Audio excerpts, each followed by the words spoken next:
Hello guys, back to video. Nakatayo mo pala yung camera ko. Ang takal ko nakatayo. Nag-count pa siya. Timer pala. Sorry naman. Kanina pala yun. Oo. Timer siya. Di pala siya nabulit. Ito, pa-share ko lang kayo dito. Oo. Iikot lang tayo dito. Maganda dito. Dati kasi nung way back 2017, kami nila Mayan, lagi kami dito paggabi. Tapos meron ditong 3D na parang mga studio sa taas. Maganda, kaya lang dati yata parang 300 ang entrance. Pero lahat doon sa loob, parang ka nag-picture sa kusang bansa. Naka 3D siya. Parang nawala na, ewan ko, parang anong floor yon. Basta kami nila may na magkasama. Mga 2016 na 2017 yata, yun ang bagong tayo pa tong mall na to. Ano to nag-umpisa parang 20... Anong year ba to? 2014?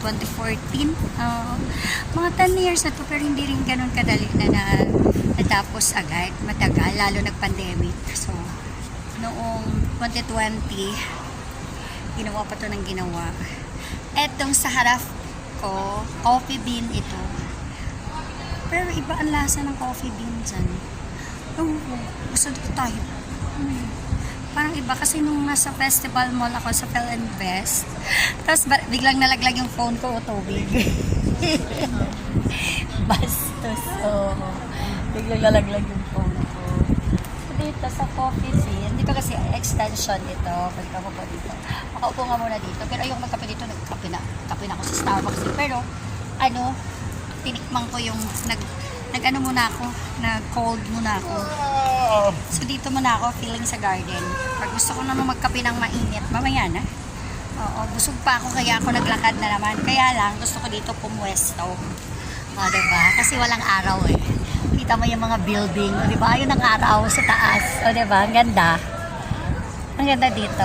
Kasi noon, nung kamamatay ni Roy, 2014, 2015 ako na nagpunta dito. Pero nung buhay si Roy, nagpupunta kami dito. Kaya lang, ginagawa pa lang as in, wala pa talagang wala pang establishment. Tapos 2016 na yun, nagkaroon na. Mayroon na tong yung bar na pinupuntahan namin ng mga friend ko, yung kumakanta pa ako, feeling singer sa anong bar yan dyan. Basta ang ganda ng bar dyan, kumakanta ako. Shout out kay Bea at kay Jocelyn at kay Mami Ellen. Nung umuwi si Sheila saka si Mami Ellen, dyan kami nag-live band. Kumanta pa ako, kapal. Kinanta ko yata yung Luha. Yung minsan ni pinost ko. Dito yun. Sa anong bar to? Socialites.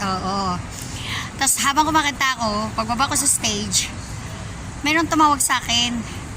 Friend ko pala siya sa Facebook, manager ng Microsoft Makati. Manager siya.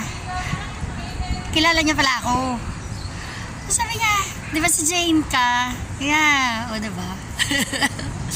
Kaya pag dito sa Makati, kaya talaga ako pag nag-malling ako, solo lang o kaya anak ang kasama ko. Ayoko may kasama na parang tipong may kadate ka or lalaki din, mapagkamalan may kadate ka. Kasi kanina lang may nakasalubong akong kakilala.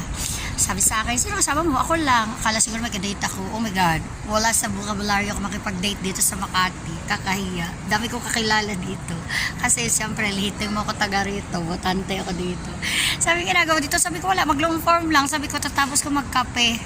Sabi niya, hindi ko daw siya inintay. Sabi ko, malay ko ba? Diba? Chika-chika muna kami. Tapos sabi ko sa kanya, mukhang ayaw umalis sa akin. Dinadaldalan ako ng dinadal. Sabi ko, iikot lang ako, maglo-long form video ako. Totoo naman. Kaysa naman pumunta ako dito, gumastos ako ng Starbucks, tapos hindi ako makapag-long form video. Abalugi. Namuhuna na ako. Tapos mamaya, may coffee shop daw sa taas. Mukhang masarap ang kape. Hindi ko alam ang pangalan. Mainit. Ayoko dito sa coffee bean. Kasi basta coffee na kami dito. Kasama ko yata yung bunso ko. Sino pa kasama ko dito? Hindi ko tayo